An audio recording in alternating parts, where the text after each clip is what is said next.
This conference will now be recorded.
Call a meeting to order. Would everyone please join me in the pledge of allegiance?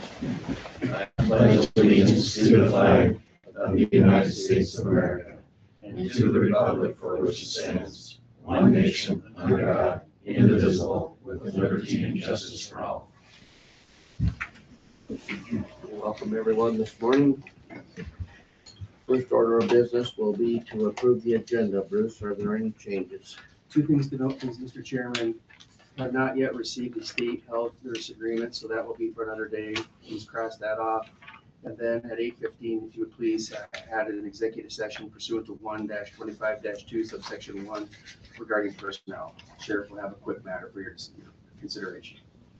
Okay. Move to approve the agenda as amended. Second.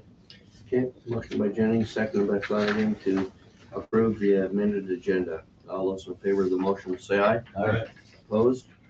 Motion carried. Do we have any conflicts? We see none. We need approval of the minutes from November 12th. Move approval. Second. Okay, motion by Sleep, seconded by Jennings for approval. All those in favor of the motion will say aye. Aye. Opposed? Motion carried. Bills, I've had my questions answered.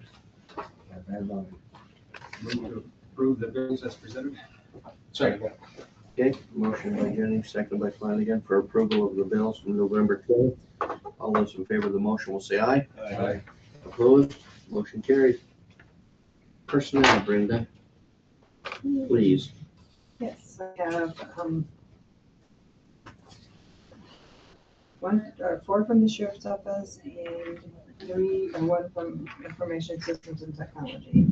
The first one is Kelly Clark, a dual role employee in the sheriff's office. This is going to be a correction officer 1, grade 1, part-time fill-in at a base pay of $24.08, effective 11/25, and then the same, but it will be dispatch 1, grade 1, base pay of $24.08, part-time fill-in, also effective 11/25.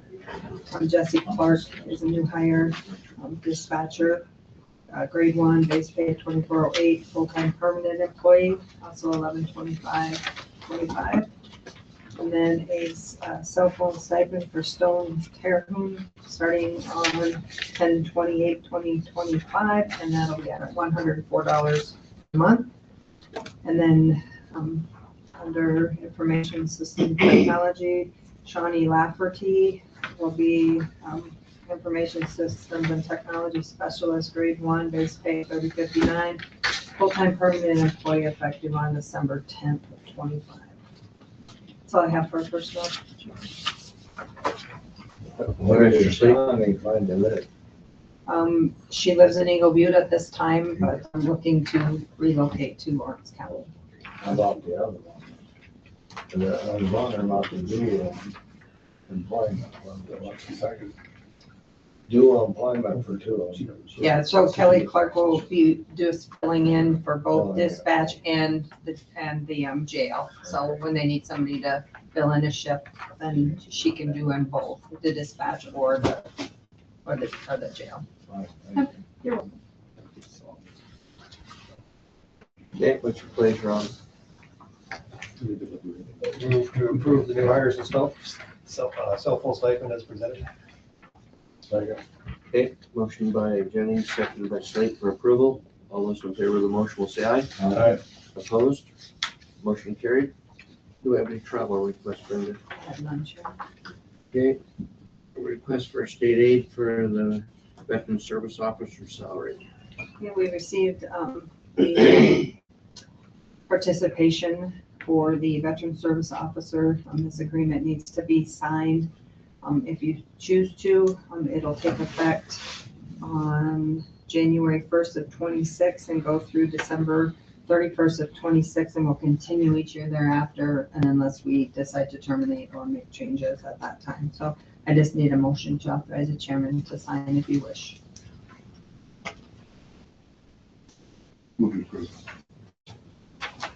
I'll second. Okay, motion by Flanagan, seconded by Jennings. Any further discussion? I might add that this is another state-required expense for us with very little reimbursement. That's a position. Okay, all those in favor of the motion will say aye. Aye. Opposed? Motion carried.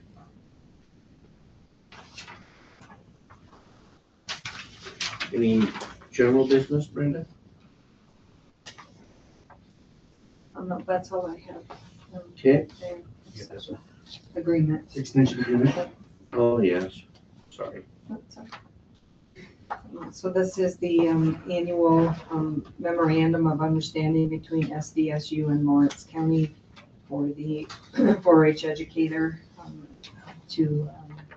we pay $11,525 a year for says for the 4-H educators, 0.5 full-time employee appointment in Lawrence County. We should share that with Butte County. Right? Yes. It's the same amount as last year. Correct. Just for the insurance. Kind of, yeah. Yep, Need a motion for the chairman to sign? please. So. Second. Okay, motion by Flanagan, seconded by Jennings. All those in favor of the motion will say aye. Aye. Opposed? Motion carried. All right. That completes that. Sheriff Dean, Can I send them, please? we'll have you come up and you've requested a executive session, so. Yes, sir. Take a motion for executive session pursuant to. Sit on the floor. Shoot, I'm sorry. One. I'm over going to executive session. Second. Motion by Slater, seconded by Jennings. 806. I'm gonna shut the recorder off for a little bit and we'll be back shortly.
Microphone's on, camera's back.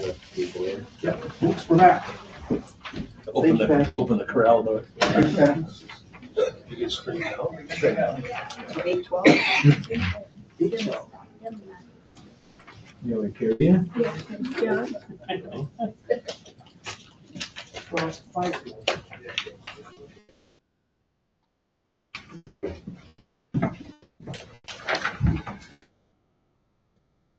Okay, we have come out of executive session without any action. Sheriff, what else do you have for us today? Mr. Chairman, I'm happy to report that things are going very well, albeit not stuff normal issues that we have to contend with. We say it quite oftenly. I think it's important to continue to say it with frequency, but our business model for the new facility was such that we wanted to earn $1,022,000 a year. We had a late start, but as of today, we have earned revenue approximately $978,279.86, which leaves us $43,720.14 approximately in order to hit our goal through the balance of the year. And I will say with a fair amount of confidence, I don't see a problem hitting that mark with nearly 5%. That's not a full 12 months, that's, Right. okay, sounds great. Commissioner Jennings. Now that the government is open back up, I assume that negotiations for a new rate have been picked back up? They sent out, they being the federal government, sent out a letter in synopsis, basically saying that, as everybody knows, there's a shutdown, we're back in, on the job and working towards a resolution for it, so. All right, anyone have any questions for the sheriff? All right, thank you, sir. Thank you. We can't do our bid opening yet, Brenda. Oz is here, Mr. Chairman, maybe we can do the. All right, let's do, so we don't have to break John up. Oz, you wanna go now? Is it fair? Yep. If I may, Mr. Chairman. Yes, Bruce. So, Oz Enderby's here on behalf of Deer Mountain Sanitary District, to present to you 2 proposed petitions for annexation of territory into the district. SDCL 34A-5-43 says that no such resolution or resolutions by the district may be adopted unless the resolution has been approved by the Board of County Commissioners. And so here we are today. You're familiar with this. You've seen it before. There is a map in your packet that shows the 2 described areas and the legal descriptions. We've had no input as far as I know, no objection or anything of the sort. Does not require a hearing on your part, but approval. I would then defer to Oz for any comments that he has. Anything to add, sir? No, it's pretty obvious. We're annexing two properties, PD Resources, with no additional water rights, primarily for development, easier development of lots and fire mitigation. Okay, thank you. Okay. Commissioners have any questions or discussion or action? Make a motion to approve the request for annexation of property pursuant to SECL 34A-543. Second. Okay, we have a motion and a second. Further discussion. Commissioner Jennings. Do you have a particular use in mind for these lots, Oz, or is this? Pardon? Is there a particular use in mind for these lots now? Are you putting a water tank or? Eventually, one of them may have an additional water tank on it for the higher elevations. PD Resources has found that those higher elevation lots are either going to require booster pumps or another water storage tank. So that's what we continue to work through with Mr. Keating. Further discussion. Seeing none, all those in favor of the motion will say aye. Aye. Opposed? Motion carried. Thank you. Thank you. And we're still ahead.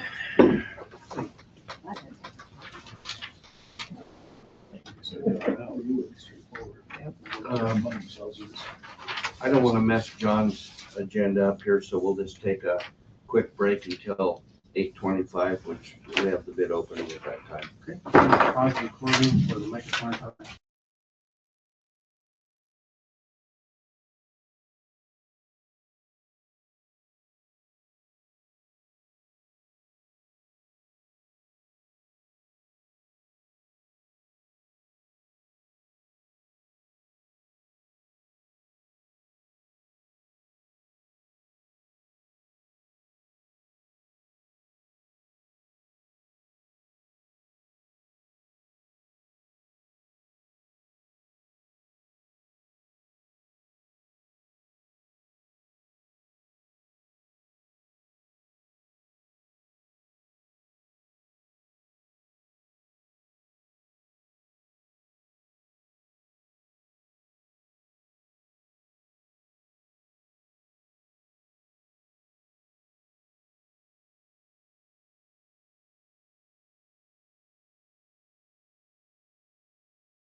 right.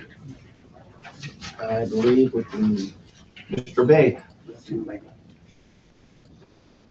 your turn, sir. Ready? You have the floor.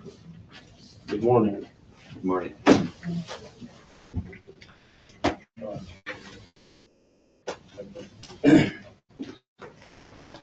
We have quite a lot to talk about here today. All good though, right? It is all good, but we'll see. It may change as Okay. To start with, I do have an approach permit, a request for an approach. This is Tom Benson. Yeah. He's requesting permission to construct a private approach on the southeast side of the Galena Road. And this is to access the west side of his property across the creek. He was wanting to do a low water crossing, which is outside of our right of way. It does cross the Bear Beak Creek. It is in a floodplain, and he has obtained the flood development permit from the planning and zoning. He also has an engineer's survey of the area, Helene.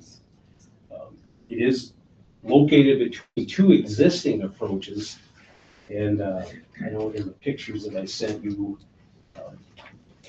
the site distance it does meet the requirement, and it is fairly tight in that area, but it is the only access. You know, his property, only 25 feet of his property touch the road. So, I mean, there's just not a lot of options for this gentleman to have access to this portion of his property. With that being said, I mean, I with the other existing approaches in that area and the site distance meeting requirement, I don't have an issue with this approach. I don't think that we should deny him access to this property, so I'm going to recommend that we allow it.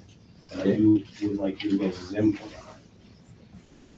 Commissioner Sleep. What about having one access and drive on the private land to there? Using the neighbor's property? Well, the one, the property to the north would not access his property because of where the creek is. The property to the southwest, I guess that could be a possibility, but I don't think he wants to use his neighbor's driveway, so. It's 100 feet away, so I don't know. Okay, I didn't know that. Further questions, discussion, or action? What was the speed limit on that road? It's like 30 miles an hour, I believe. Commissioner I'll Sleep. move we approve the Don's request. Okay, I'll second it. Is any further discussion? Okay, all those in favor of the motion will say aye. Aye. Opposed? Motion carried. Been approved, sir. He's not here. No, he's for the. Oh, that's a different guy, huh? Rich here. Okay.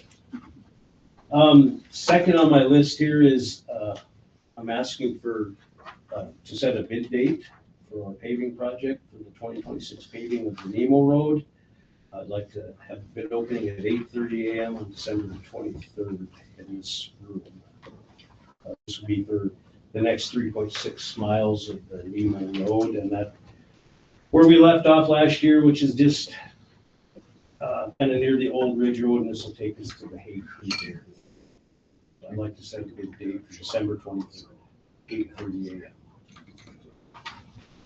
a.m. Along with all recommendations of the day, please. Oh, sorry. Okay, we have a motion and a second. Further discussion? Does that finish up the road or is there more phases to do? There will be one more phase after this for the paving, and then we'll have that bank stabilization portion that we left out this year. There's roughly 1/10 of a mile there that we omitted and did not include it because by itself, it's going to be probably near the same dollar value as each one of these phases because of the amount of work that needs to be there. So we're going to have a 6th phase onto this project. And we're done. Hopefully that's the last. We do have one more year of mainline paving, and then we'll have to take on this bank stabilization project. Okay, any further discussion? Seeing none, all those in favor of the motion will say aye. Aye. Opposed? Motion carried. And this brings us to our lease agreement with the state DOT for the property of 3510 Cactus Place. We've kind of gone back and forth with the state DOT with this lease. I think we're to a point, I would refer to our legal counsel. I know Bruce has brought up a couple items that they've corrected. And I think we're to a point where we're ready to have this signed. Sure. Go ahead, Bruce.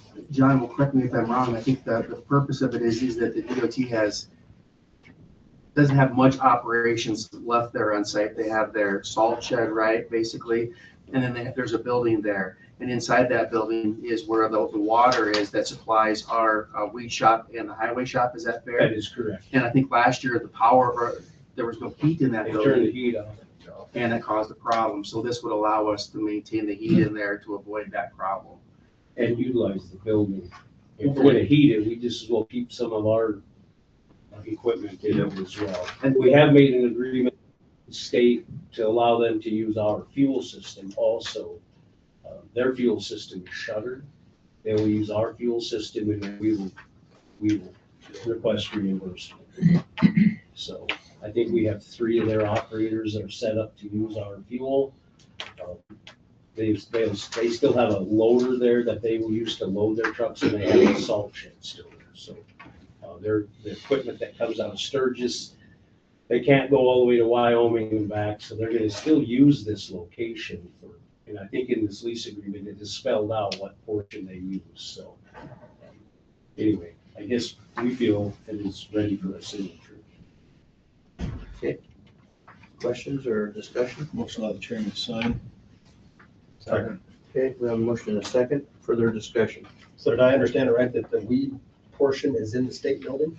No, the weed portion, they have their own building. They I thought have they did. 2 buildings, but they use the same water system. We all use the same water and sewer system out there, but the controls for the water system are in the state building. When they turned the heat off last year and it froze, it took out our well.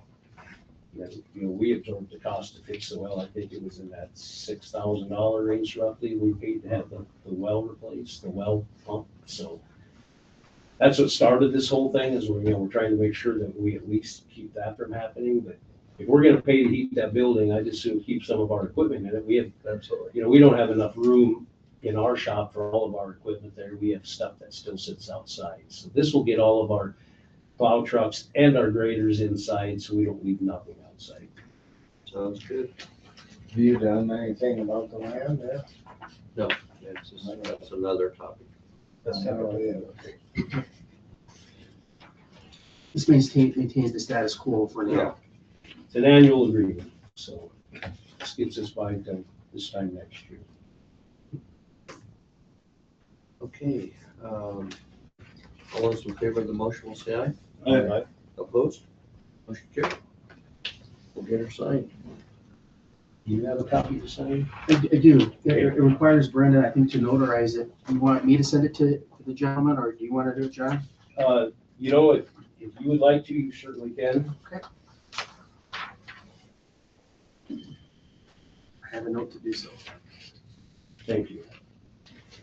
Next on this, I tell you, I got these agreements that we need to go over for our bridge, but I think I'm gonna go a little out of order, and I think we have Bros here to do their bridge inspection report, and it kind of plays into this a little bit, so I'd like to have Daniel with Bros go ahead and give his annual bridge inspection. This is for our 3 annually inspected bridges. We're down to only having 3 on our list that get inspected annually, so. That gains some ground. Yep, and if everything goes well, this time next year, we'll be down to just 2, or 1, so we'll see how that goes. Sir, you wanna come forward? And Sure. please. So the first bridge is 4105-040. That's on the I-90 service road out towards the Wyoming line. That one, the deck's in pretty rough shape, continues to crack and fall. And the county continues to put the asphalt, patch it up. The next two are on the Nemo Road Bridge, 41, 249, 268. That's a pre-stressed box beam. And that one, both of them, we recommended posting it. And that's due to the concrete falling off the edge of the girders. You can see in pictures, it's getting in really bad shape. You know, the concrete's falling off. You can see the rebar and the strands. The posting on that's 18 for a single unit and 30 for combinations. And the second one, 41, 250, 268. That one had the one lane closed. And we recommended closing both outside lanes. The cones are there. They just kind of get pushed off to the side. But that one, same thing. It's in real bad shape. You know, you can walk down along the edge. You can see the sides of the concrete. So it continues to fall off. So it's a safety hazard. You know, the bad part is we only can see what's on the outside. We don't know what's going on the inside. You all know when water gets in there, it just continues to rot it out. So, yeah, in those two, we're doing shovel-ready plans on, in which we have agreements coming for that. The plans we did submit to the state for early review, and they're reviewing the plans now. So, yeah, in a nutshell, that's pretty much the three bridges that were inspected this year. Any questions for this gentleman or John? I would note that these, when he says that he can't see what's going on, these are box beam bridges, so they're each section, and then whether there's 7 sections on each, they're enclosed, you know, they're an actual square box. It's like a square culvert type of design, so there's no way to understand what's going on inside of that bridge. They just are taking the fact that the outsides are falling apart, that, you know, we don't know where the centerpieces are, so. And that'll bring us to the kind of our next subject here, and that would be the replacement of these bridges. Like Daniel has said, we've already got we did the preliminary engineering on this probably 5 years ago, I'm thinking, 4 or 5 years ago. It's been quite a while. You guys voted to go forward with that. Earlier this year, we went ahead and we approved to go forward with the shovel-ready portion of the plans, the design engineering, so we could submit that.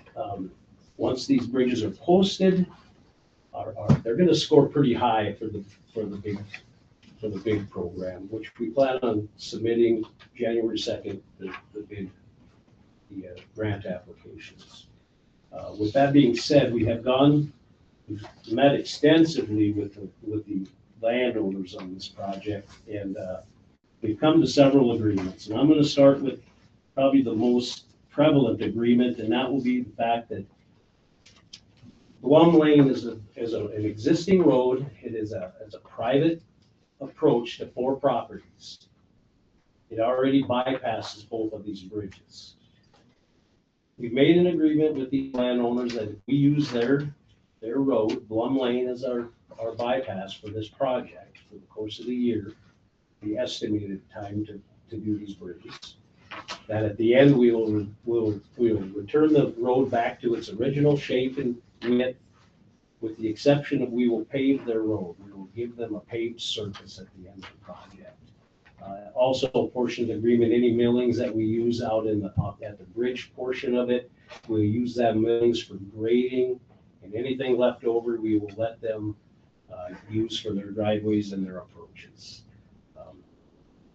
I've spent a lot of time speaking with the state DOT on this as far as the legalities of letting us do this, and as long as we have an agreement, this is the local government's position on this. It's a portion of the agreement. It is a betterment of the county to do this. We do have estimates of the cost of building a bypass versus utilizing an existing bypass. And it is quite a bit. Rose has put together an estimate to build bypasses around that bridge, and it's on the upper end of $800,000 to build a road. So That's including building a road, maintaining the road, removing the road. Now, some of these expenses will go over into Blum Lane. We're gonna maintain that road. I think what we have in here in our agreement is, we will maintain Blum Lane for the duration of the project. We'll return Blum Lane to 18-foot width and pave it at the conclusion of the project, at which time maintenance will revert back to the property owners. I think our estimate for the paving project is roughly $170,000. So we don't have to build a diversion if it's in place. Now, we have made agreements with these people. We've gone back and forth. I'm going to tell you some of the agreements, some of the requests they made were kind of out there. They wanted a lot of financial compensation, and we have managed to get that down to what I have listed in this packet. And we can do these one at a time, or we can go through them all at once and make a single motion. I'll leave that up to you. Well, unless one has the desire to single any of them out, I guess I would suggest we do them as a package. Okay. There's five easement documents. The one that's kind of separated would be Mr. McLaughlin, and his approach is on the opposite side of the road. He doesn't require any additional compensation other than what he's requested for the permanent easement and the temporary easement, and that amounts to $1,015. So the other people, Mr. and Mrs. Rage, they get some temporary easement and some tree removal, so their compensation is $1,980. Gordon and Audrey Mack are requesting $1,085 for both temporary and permanent easement. And then the Simon Blum easements, there's 2 parcels that they're in charge of. Each one of those, one gets temporary easement and a single tree removal of $342, and the other one has some perpetual easement and some temporary easement in the amount of $762.50. So I think that roughly comes to $5,280 for their financial compensation total. And then of course the agreement of utilizing their road as the diversion for this project. I would certainly like to get your guys' approval of this so we can get signatures on these easement documents and submit them to the state. Motion to follow recommendation. Second. Okay, we have a motion and a motion by Flanagan, seconded by Jennings for follow highway superintendent's recommendation on these. Is there any further discussion? Yeah, we can't just make that road the new road and avoid the bridges altogether. I'm told that at some time in the past, that was the main road. Took a squiggle out. Oh, Put 2 bridges in. right. All right, all those in favor of the motion will say aye. Aye. Opposed? Motion carried. Okay, John.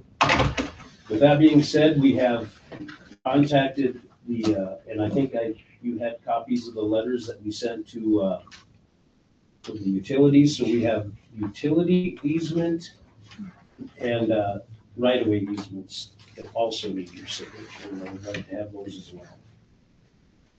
For the same project. Same project, Motion yes, on sir. the chairman to sign any and all documents regarding bypass and easements associated with the Nemo Bridge projects. Okay, motion by Flanagan, seconded by Sleep.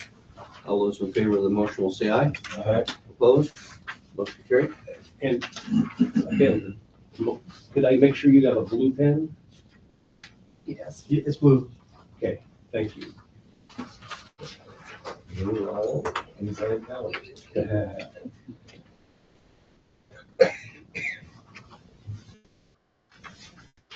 And that will bring us down to the last 2 signatures I would need, and these would be for the resolutions 2025-35 and 2025-36, and that will be for the chairman's signature for authorization to file for the grant, the big grant. So moved. Second. Okay, motion by Flanagan, seconded by Sleep for approval. All those in favor of the motion will say aye. Aye. Opposed? Motion carried. You have anything else to add, Daniel? No. Well, just that will apply on January 2nd. Scores looking pretty good.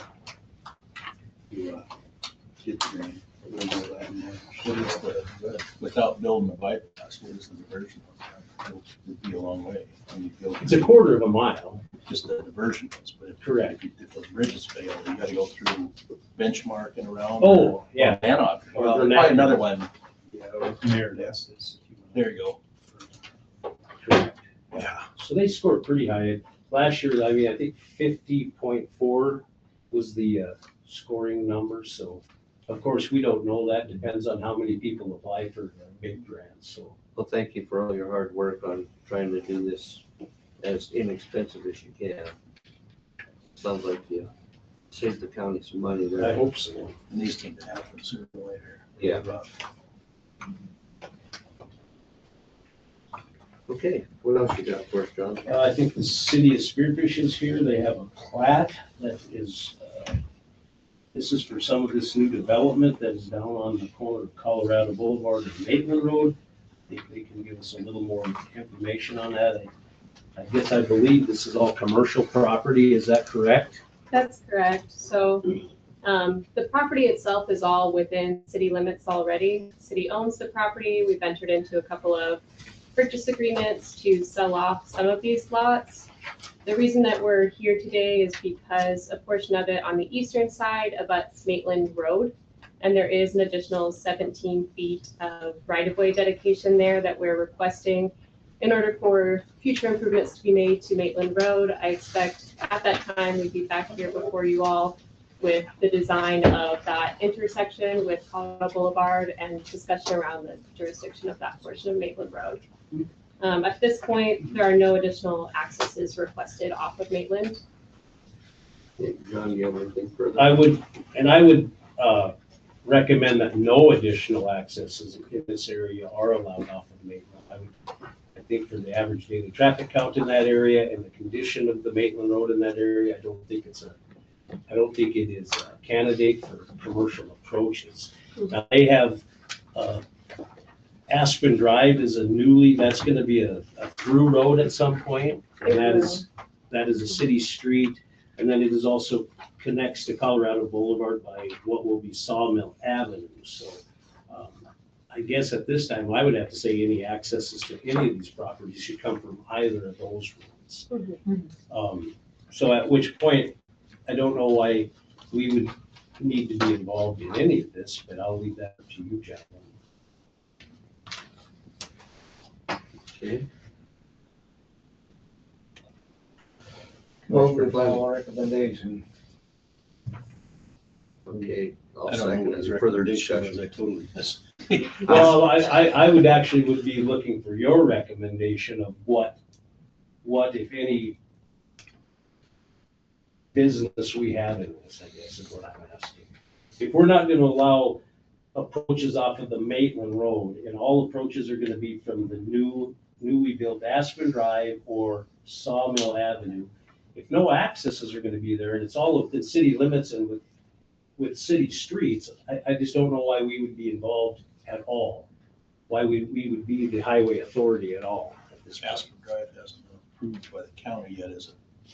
Not that I'm aware of. The last I knew of it, it was just 635 Maitland Road. It was just a Somebody's private- driveway. It was a driveway, correct. Field approach. And I think there's two other driveways on that section of homes or whatever that are no longer there. They've been removed, Yeah, correct? so those have been removed and then Aspen will actually replace in the same location where that existing driveway field access is.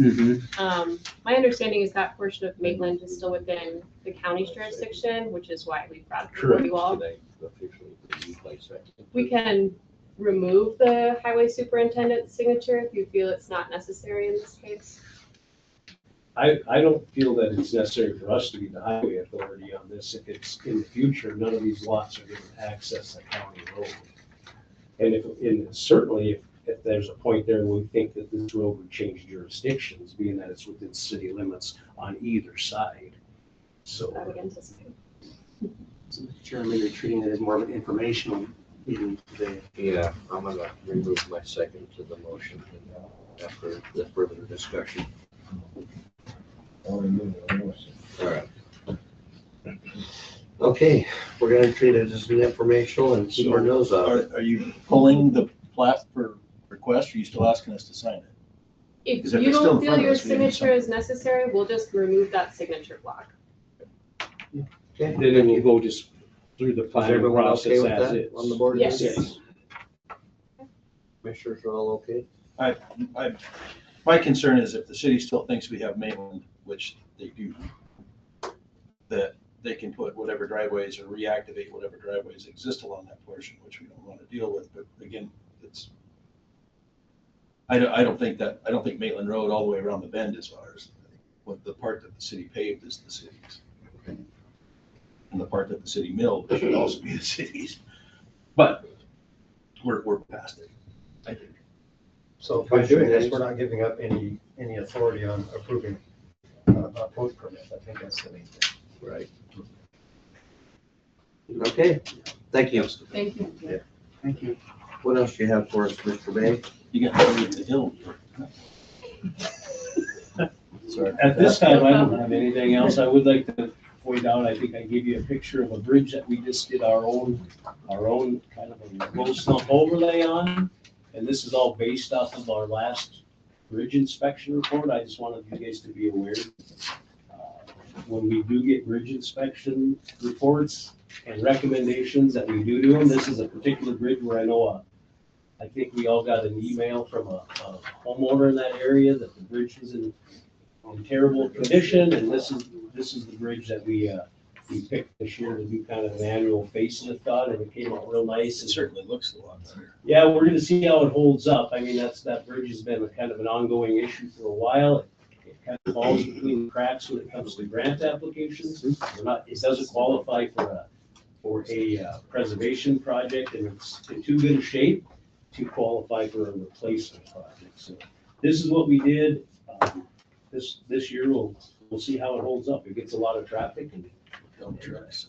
a lot of direct traffic, so we'll see how it holds up. We did quite a bit more extensive repair on it, and we're excited to see how it holds up. I just want you guys to be aware of that when we get these inspection reports, that we don't just file them away and walk away. We do as much of it as we can in-house. All right, Other than that, I have nothing else for you, if you don't have anything for me. thank you. Any further questions for John? All right, thank you, sir. Pat, would you like to come forward and let us know what you found out? Does it look like it meets your bid specifications? Yes, And so would you recommend to the commissioners that they authorize the purchase then? that's correct, yes. Most of all recommendation group. Okay, motion by Flanagan, seconded by Jennings to follow recommendation. Approval of purchasing the vehicle. Any further discussion? Seeing none, all those in favor of the motion will say aye. Aye. Opposed? Motion carried. I don't think, Mr. Chairman, I don't think there's any sort of agreements or anything, obviously, to sign. I'm just thinking that through, but to the extent that there is, Pat would be authorized to sign all those and proceed. Fair enough? I would, Included in the motion. Thank you. Thank you. thank you. Was there a time frame on when they would have that vehicle? I just talked to Scott, and it can be anywhere. He put in the bid 90 to 150 days. He says as soon as he gets the paperwork to order, he's gonna do that. Says it could be here in 60, but we figured most likely looking at February, March, maybe April. Wow. It takes a little while. Just kind of depends on which models they have on the assembly line when they get the order through. You want to double check and make sure the bed size, not the bed size, but the inside is big enough for what you. Yes, Vertical part. You don't want a kiddo with a shoehorn, huh? No. Pat spent a lot of time. I don't want Yeah, a trailer. that's what- Budget yeah, for it. yeah. Can't use a trailer. So, yeah, I've measured, I went out to Queen City and measured their upgraded models, but they're all the same. As long as they don't change the body style on us, which usually by now you do. Yeah. So we should be good. All right, thank you. Thank you, gentlemen. All right, we're ready for Amber. We'll take a 3 to 5 minute break to let Amber get in here and get established. Okay, I'm gonna pause the recording for a minute. Thanks for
Right back on.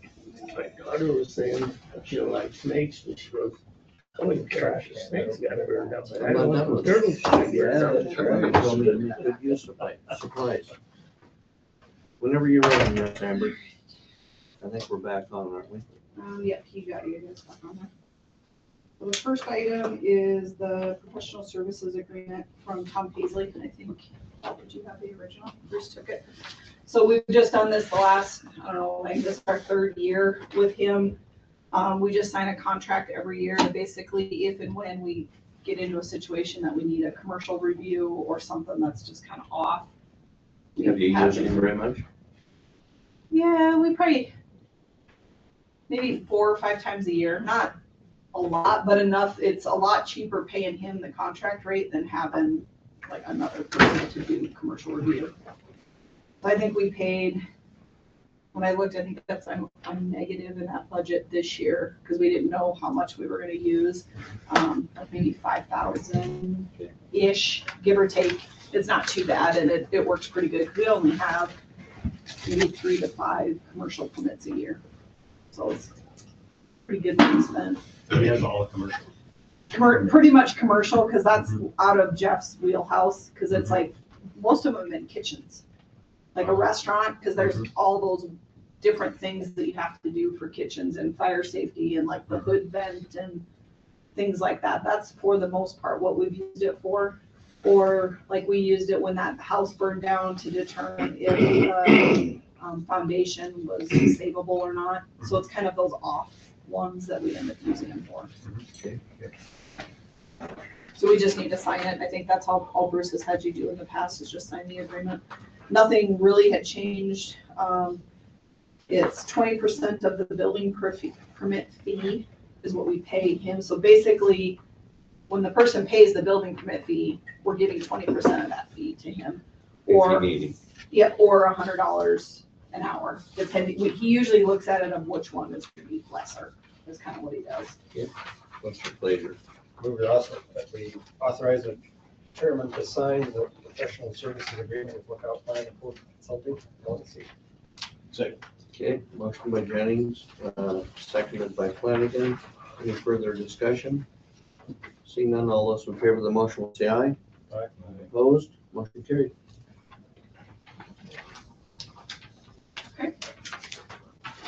Okay. All right, the next one is a first reading and public hearing for changes zoning 372 Isaac Almanza.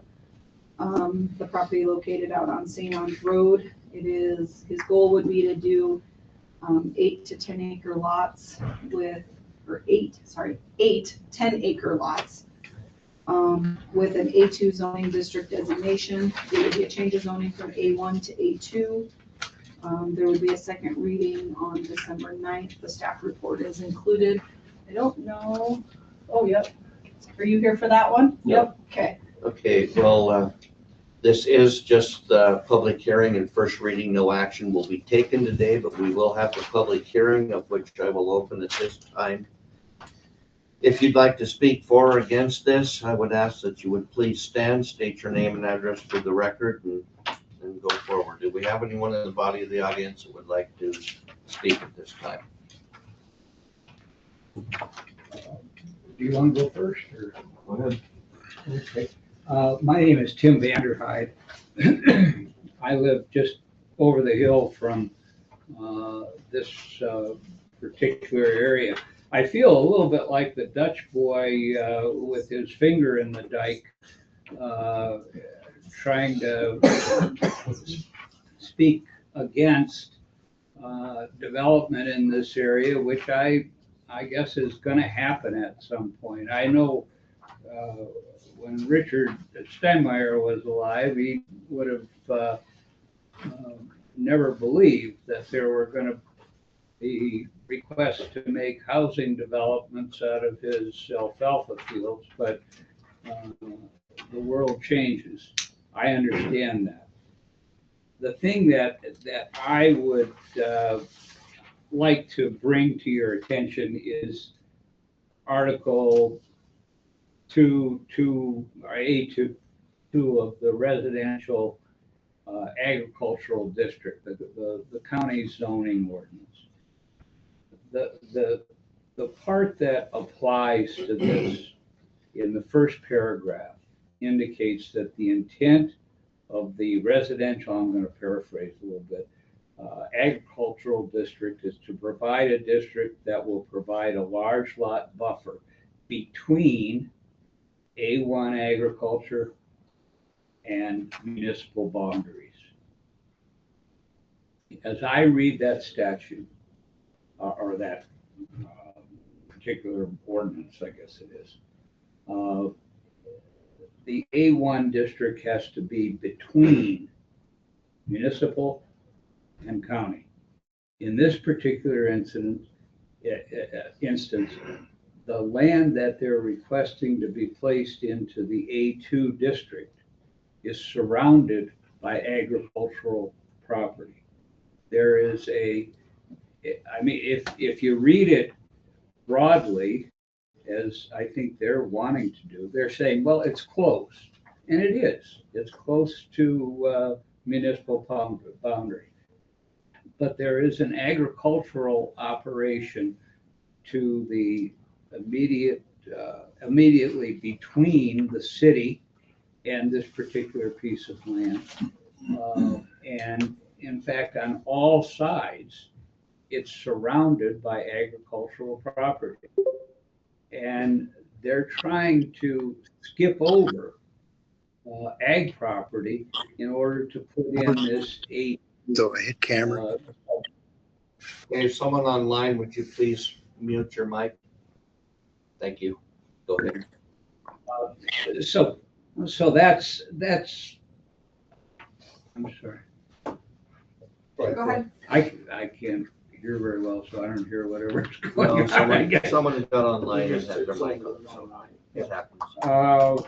So anyway, that I just don't think that this particular time is the time to do this.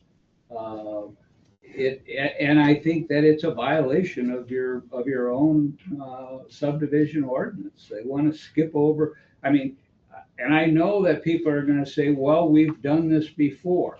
All right. I guess I'm here to say you shouldn't.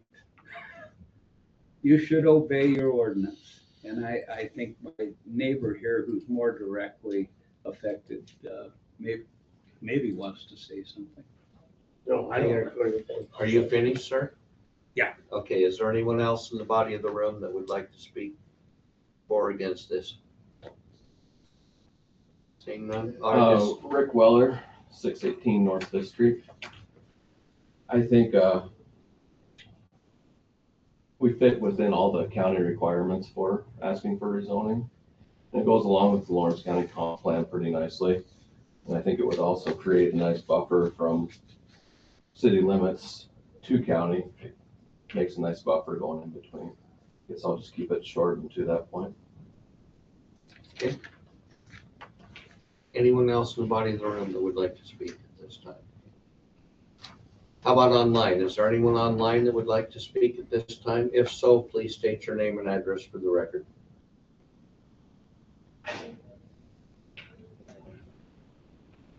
Okay, one more time. Anyone online would like to speak at this time? And one more time for the room. Anyone in the room? Because I'm going to close the public hearing otherwise. Okay, we're going to close the public hearing. This was the first reading. We'll address this issue again at our next meeting. What, 9 a.m., Amber? 9 a.m. on the December 9th. September 9th, okay. Next item. We got to convene as a Board of Adjustment. Yes. I'm just trying to find them. Approved recess as county commissions and adjourn or Come to order. come to order as Board of Adjustment. Okay, we have a motion by Jennings, seconded by Slade. All those in favor of the motion will say aye. Aye. Opposed? Motion carried. We are now acting as the Board of Adjustment. Amber? And this is a public hearing as well, but I'll let you open it up. So this one is a amendment to Mountain View Ranch's Northwestern Engineering Company, the Centennial Quarry boundary. So if you recall, the Centennial Quarry does not have a current conditional use permit. They haven't because they were grandfathered in from years and years ago. So with this one though, when Bruce and I started looking at it, and with the, we've talked to Northwestern Engineering and also to Mountain View Ranches, and it was decided that they would still prefer to follow the regular CUP boundary amendment process that's in our current ordinance, just to be safe, so that there's public notice, everybody knows what's going on. They didn't want anybody to be surprised. And what it is the existing quarry sits right here. You can see it on the map. And they are, the bottom part of this, about 25 acres, they are actually selling that back to Mountain View Ranches, which is Tom Lean, selling it back to them. So it's going to decrease the overall boundary of that quarry by about 25 acres. But in order to do that, we have to have both parties involved. There's a replat, so you're going to see the plat later on as well. So there's a replat involved. It just kind of cleans it up, but the purpose of it is to get a better access easement into it. Right now, they go through the quarry to get to it. That would no longer be used, and they would have a better access getting up to the house, so they're not driving through the quarry anymore. That's really the gist of it. And Bart's here. Their legal counsel is present if you have any questions for him. All right, it is a public hearing, as I stated, and this is the time and place. If anyone in the body of the room or online would like to speak to this, so we'll open it up. We would ask that you would please state your name and address for the record. Is there anyone in the room that would like to speak? Just briefly, Bart Banks, 224 Founders Park in Rapid City. I just have some certified mail receipts. Thank you. And just here to answer any questions. We are looking to purchase this property and close this deal, so we have some all-weather access to a residence. So that is okay. So, thank you. Anyone else in the room who would like to speak? Come on, Sarah, jump in there. How about online? Is there anyone online that would like to speak to this? All right, seeing none, we'll close the public hearing and offer it to the board. Okay.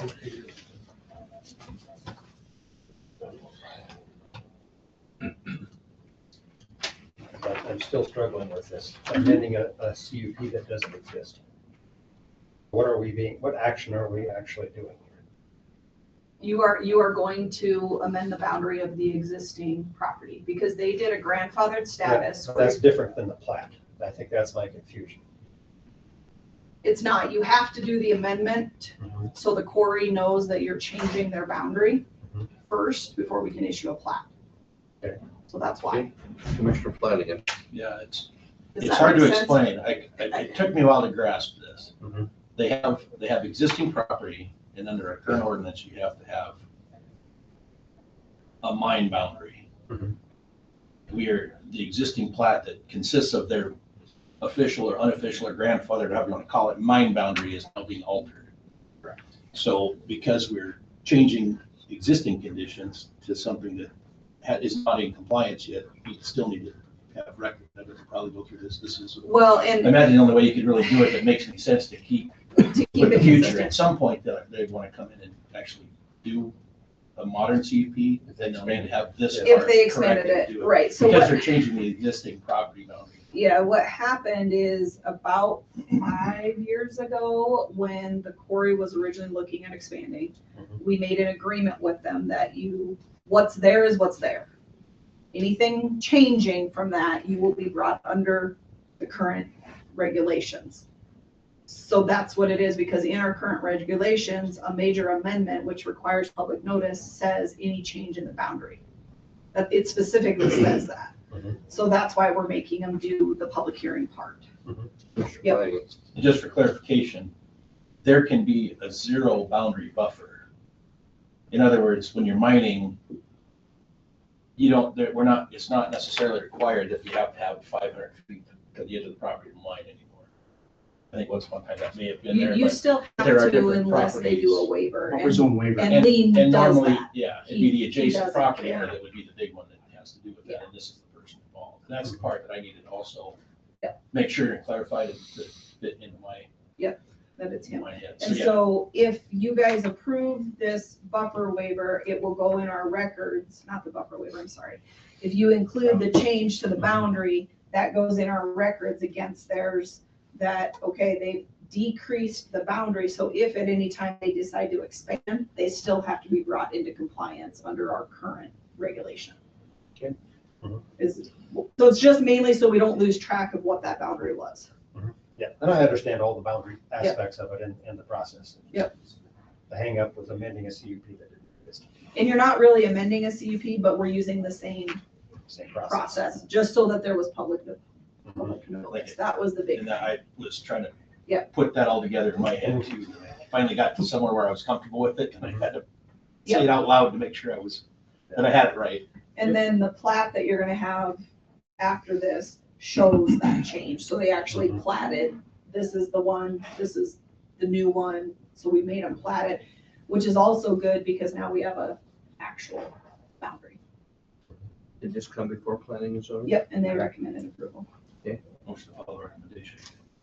Okay, motion by Flanagan, seconded by Jennings to follow recommendation for approval.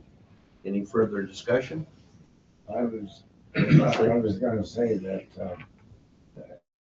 there's still 500 feet is in there, but the next step would be to include 500 feet next to the neighbors around the lanes. That's a waiver, that they which can- is still in existence. Yeah. The Mine 500 feet. Well, Mountain View Ranches doesn't care if they're closer, and that's the landowner that's affected. Nobody else, because none of the other boundaries change except for the one along Mountain View Ranches, which is Tom Lane. Are they signing that waiver?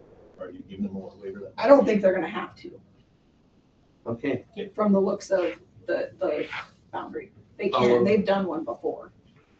all those in favor of the motion will say aye. Aye. Opposed? Motion carried. Thank you. Make a motion to adjourn. We can adjourn this Board of Adjustment and reconvene as county commission. Okay, motion and a second. All those in favor will say aye. Aye. Opposed? Motion carried. We are now back in order as county commissioners.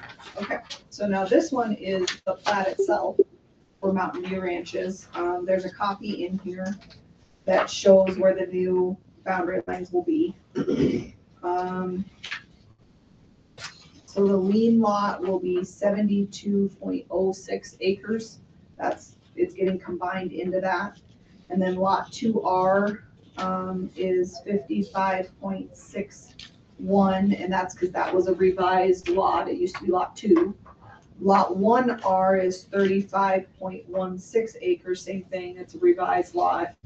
And then we did have them as part of this, since they were platting, there was a portion of this property that sat on the other side of the highway. And so that is lot 3, which is 5.34 acres. And so it is ag zone, it's less than 40, but that's because it's on the other side of the road. And if you remember, DeVita won't let you do a lot, you can't have a lot 1R on both sides of the road. Does that make sense? So that lot 3 is just platting that because we never had it platted before. So we had to create another lot on the other side of the highway.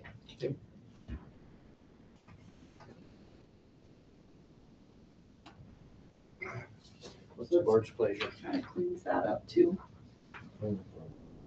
Move approval. Did you guys do exempt on this one? I can't remember. I don't think, it was fire plan exempt, yep. So we need a motion for the exemption and then the preliminary. Move to exempt it. Second. Okay, motion and a second. Motion by Jennings, seconded by Flanagan to make it exempt. All those in favor of the motion will say aye. Aye. Opposed? Motion carried. Now, Commissioner Sleep, you had a motion?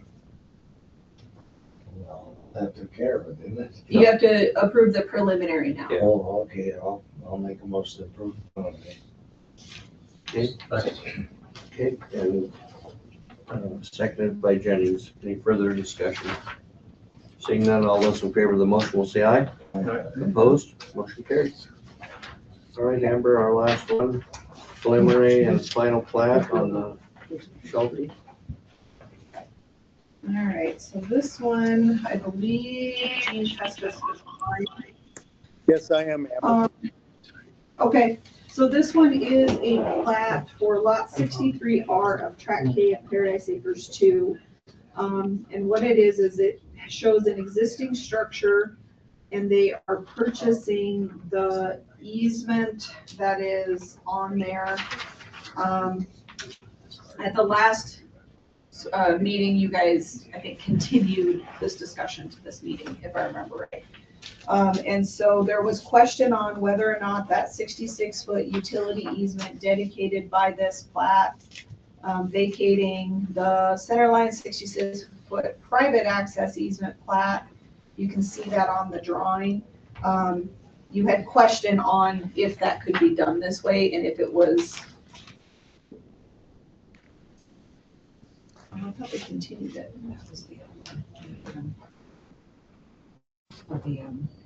I thought we did continue. We continued the mountain view one, but you denied the short one. We denied this okay. one. So they asked for reapproval because there was some question on that easement. That was kind of the back and forth on it.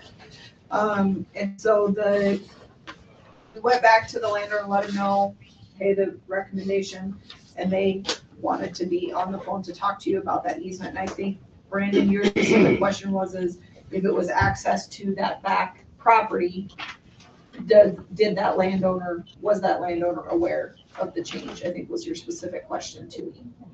That's one of them. You can't vacate somebody else's easement. The other thing is that actually an easement or is that a platted right of way? And who is it dedicated to when it's platted? Because I don't, the way it's drawn on this exhibit, there's not a center line of an existing easement. It's an actual platted road, platted right of way. So I guess, Gene, I don't really have, Lauren's here too. Lauren, do you want to explain a little bit more maybe of what you see? It was platted as a private access and utility easement for just the development. So it's not meant, it wasn't a public road at all. Then do we have in writing from the Marlene Hoff Revocable Trust that they're giving up that easement?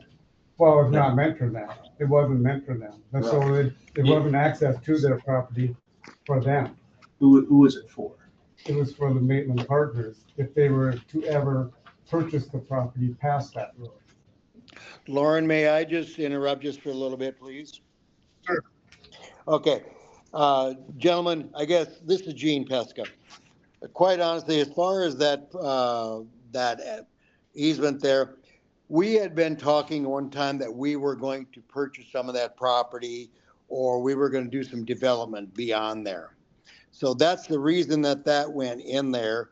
I mean, at this point right now where there's no utility, there's no utilities in there for the easement. We've got utilities that are in the middle of that access, which are for the existing Paradise 2, which goes all the way through there. That we actually, I guess, we sold this property to Schulte in 2020. He ended up wanting, I guess the thing is we kept getting four-wheelers that were running in and out of there. And we had Jeeps that were running in and out of there, just going back there and doing four-wheeling. So there's a gate that's been there and that's been locked and nobody's been using that whatsoever. And it's only been there to keep four-wheelers and everybody else out of there. I guess as far as when we talk about access, and I'll let Lauren talk about the access that Hoff has got for his property. But I guess the thing is, I think he owns, it's in excess of 300 and some acres. For us to, for anybody to allow somebody to come on to our road, stuff like that, how would that get handled? Who would pay for all that kind of stuff? We have never, ever intended for there to be access for the whole 300 acres. All that stuff should be coming from down at the bottom where Spearfish is. So I guess, guys, I mean, if you got any questions, I'll be more than happy to. I know Lauren's got a couple of the availabilities for them to have access. We are not landlocking their property at all. So I guess right now I'll stop with what I'm saying right now, but we have never intended that to be a road in there. That was only for the future if we ever wanted to buy some of that property that was put in there. Okay, thank you. Lauren, you want to add anything to that? Yeah, the access to the Hoff property is coming up Crazy Horse Lane from the Spearfish side. And there's also a road called Spike Lane coming up Mount Roosevelt Road that goes through BLM and 4 other private owners until you get to the Hoff property. Okay. So I think the question that I had on this one is you call it out as you're vacating the center line 66-foot private access easement, which was on plat document number 2005-7273. And on that plat, it just says private access easement. It doesn't have any other documentation. It doesn't say utility easement also? I don't think so. Yeah, I think it did. So, and then with that, there is no additional document, Brandon. It was just the old plat. So that's what they're vacating it off of. So there was no like agreement of what it was, because we tried finding that and we couldn't find anything. So it was just, it was on the old plat. And now they want to take it off, is how I'm reading it.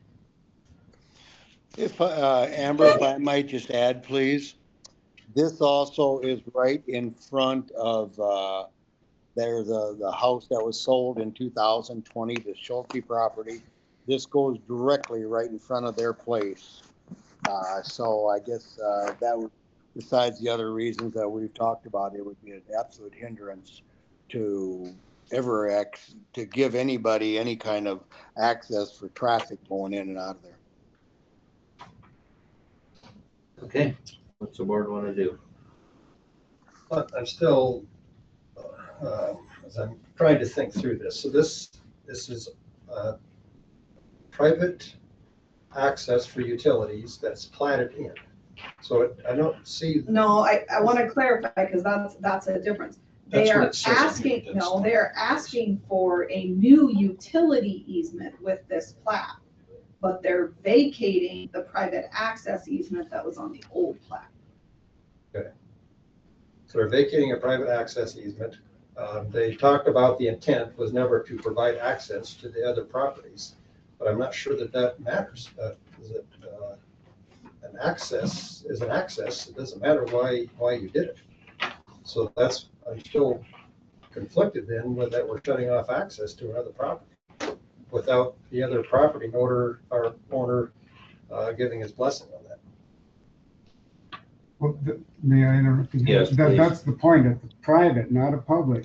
So the person who owns that private access has control over it, and it's not meant. It's a matter of law of if the other adjoining landowner wants to use it or not. But you can step in, Bruce, since you're the lawyer on this. But you're saying it never was. I'll do it this way. Can you grant an easement to yourself, Mr. Elka? Well, before, I think the doctrine of merger would probably prevent that, but I think a recent state senator kind of had that law changed so that the doctrine of merger, I think, has lessened. But may I ask a question? Is it true to Gene and to Lauren that this easement was intended to benefit Maitland Partners, not for the benefit of the adjacent landowner? So the adjacent landowner would be what we call the servient tenement, and Maitland Partners would be the dominant tenement, because the easement was to be used to facilitate their use. Does that make sense? That's Is right. that fair? That's right. And so to the extent that the easement is being vacated, the benefit of that, again, was for Maitland Partners. They're saying we don't need that anymore because we have sufficient other access. And at the same time, the neighbor that you're talking about, you would argue has their own ability to provide access for their big parcel off of the Spearfish side onto the Maitland Road. That's correct. Is that fair? Crazy Horse Lane. Crazy Horse Lane. And the other access is from Mount Roosevelt Road down Spike Lane. I think I understand all of it now. Are you cleared up there, Commissioner? Yeah, I understand the thing. I'm still not comfortable, but I understand it.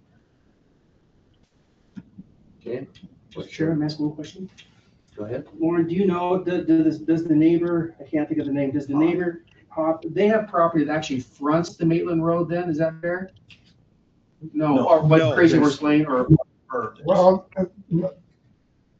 I think it might touch, I'd have to look at the plat again, but it might just touch Crazy Horse Lane. There's an access even on two different plats that goes all the way to the Hoff property. okay, I just want to clarify that that would be their intended access then, as far as you know. So if I could ask another technical question, I think it would help me understand this. So it's a private access, so if the Hawk family wanted to use that, they would have to get permission from Maitland Partners in order to do that, is that correct? That's correct.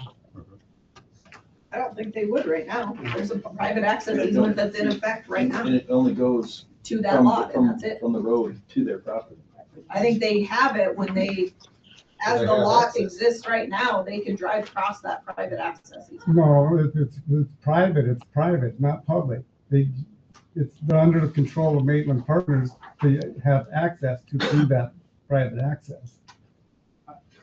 I would say it's an interesting question. I get both sides of it, and I don't know that there's a written document that shows what the intent is, but as presented, there's an argument to be made that I suppose as between Maitland Partners and the Hoffs, that either of them could use it. That's probably a fair argument. Now, you can argue it lots of different ways, but you're trying to fix that, right? You're trying to vacate that part. We're trying to vacate it because it was always intended for the Maitland Partners use. Gentlemen, this is Gene again. I know that, you know, we're kind of going back and forth with some legal and things of this nature. I guess the thing is, if for some reason, if you feel that you're going to want to deny this, I guess I would like to ask that I have my attorney come up and represent us on this vacation of this private access easement stuff, because I mean, I'm a little confused when I'm listening to it 300 miles away and stuff like that. But if it be your intentions to let this go through, I'm okay. I mean, that's what I would like to see. But if you are looking at denying it in any way, shape, or form, I'd like to ask that my attorney be present at some other meeting or whatever you feel is proper. To those, maybe Brandon in particular, is the issue you would like to be able to hear from the Hoffs, that they're aware of what's going on here and that they're okay with it. And if that's true, there's a couple of things. I would say this could be continued until the 9th, and or possibly you could approve it conditioned upon planning and zoning receiving such a letter to be reviewed, if you want to do it that way. Those are two options that come to mind. I don't know if they're the best ones, but I'd be okay with it if Mr. Hoff gave us okay. That's the simple word. The other thing is I'd like to see the original plat in the minutes, because I suspect this was a emergency fire egress, but they were utilizing someone else's existing trail as their fire egress. I which couldn't sort of is find a double anything related to fire. I went back and looked. It was about that. What's going to happen? Okay, Yeah. so you have your directions on how to make the motion? if I may, Mr. Chairman. Yes. Gene and Lauren, if you visit with the Hoffs, if you could please have them specifically reference. I don't think they want to do it. Oh, they don't, okay, I'm sorry. Gene, do you have anything from the Hoffs? Would they be willing to write a letter or something saying that they would be okay with this access easement going away? I do not have anything, Amber. I have not talked to the Hoffs. I don't even, they're from Wyoming someplace. I have not talked to him forever. We had communications probably about, what? I think that's the recommendation, is they would feel more comfortable if between now and the 9th, you could get a hold of Hoffs and make sure that he's okay with this. If he is, he can just send us a letter saying that he's okay with it. Mr. Chairman. I guess if I might, please, gentlemen, I guess if I would, I would like to, at this point, since we're going to the Hoffs, I guess the thing is, if I own that property, I would definitely say, well, yeah, I want that access. I'm not going to say it's going to be okay. There's just no way I would ever want to do that, because if somebody gives me an access point, it's only human nature to want to take it for just accessibility and all that kind of stuff. But the Hoffs have owned this property for 30 or 40 years. I guess I don't know, so don't quote me on that, but I know it's been a long time. And they have never done anything with that property. I don't know if they got any intentions or anything like that. But I guess the thing is, if I just want to make sure somehow, Amber, that we have a way that I can involve my attorney in this decision, the legalities of it and stuff, okay? Are you requesting that it get tabled? I'm requesting that if they're going to deny it, that we table it. But Eric Neese is my attorney, and I want him to have communications with someone to get where we're at on this legally and stuff like that. As I said before, if I was going to do it, if somebody was coming to me, I'd say, well, yeah, I want the access no matter what. Even though I'm confused because it says vacation of a private access easement. That's what's really confusing. It says private. And I don't know how that could be construed to be public. Yeah. Well, so again, I don't know if there are any notes on the plat that help to define the parameters of the private. I get both sides of it, but as it is, it's private as to who, so it's not clear who the dominant and servient tenement is. I think Mr. Pesca is arguing that they're the dominant tenement, that easement is for their benefit. The Hoffs, might say, well, no, it's for both of us to use. I can't adjudicate that, right? So maybe the question then is there adequate access otherwise? And so I think if I heard Mr. Pesca correctly, his concern would be that if the Hoffs or some other folks tried to ever develop that property, would try to use that as their main access, or one of their main accesses for an adjacent subdivision across Maitland Partners, if that's fair, right? And I think so. I think I'm trying to define the issue here. And Mr. Pesca would say, well, no, that was never the intent of it. It may have, at anything, been for just the adjacent landowner to use as is, right? Not for a series of a subdivision next door. Am I saying that correctly? Yes, you are. And I guess the thing is, I guess I do want to say, since it comes now as Maitland Partners was the dominant one, if that's proper terminology that I'm using. And I don't mean to give legalities here, but yes, this was primarily only for the Maitland Partners. Hoff never had anything to do with any of this.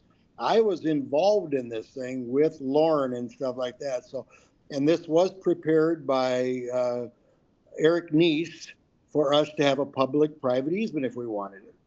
Hoff was never part of it. He never paid for none of that. He had no communication with us or anything on any of this stuff. So that's why I'm confused. So, Gene, do you have a document that says that though? Because all we have is a plat. I couldn't find any recorded document that said any of that information. That's what I had asked for originally.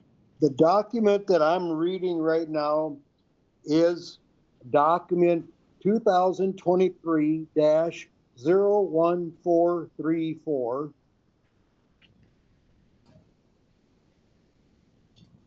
The date on it's 4/19/23.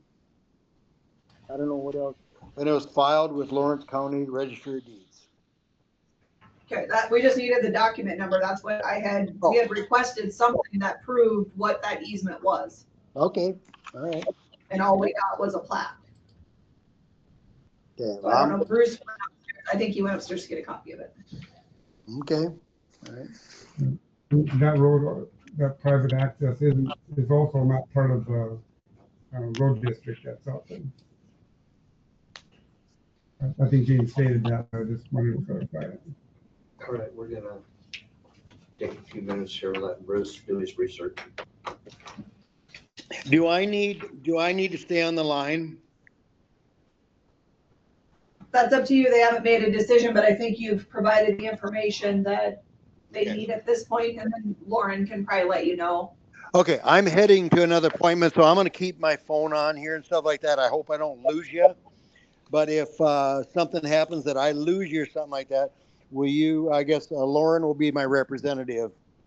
But once again, I guess I do request that my attorney, if you're looking at denying it for any legality, stuff like that, I think it's only right that I have my attorney there to be able to defend us, because then I guess I'm doing that on the basis that I do look at my document and it does say it's a private easement. So Right. I'll, We'll I'll keep just that be in quiet mind. here for and listen, okay? Okay. Okay. Amber, this is Amy. I just wanted to let you guys know I did send Brenda both a copy of the. It didn't work, Amy. The plat did come through with only half and half. Oh, I can resend it. I think right now her computer's all, it's locked up anyway. She can't do anything with it. Can I send it to Bruce's in front of you, Just or go will that get a have? would you just go over to the deeds office and get a copy and bring me the whole plat down? I can do that. Thank you. Obviously, we're gonna. If I might just say something, please. I guess the other part of it is, I want you to know that Maitland Partners is the only one that's had any financial involvement in any of this, including buying the property, putting this document together, and things of that nature. All right, thank you. Paper it's written on. They vacated the easement by document and they did. How many times that? Yeah.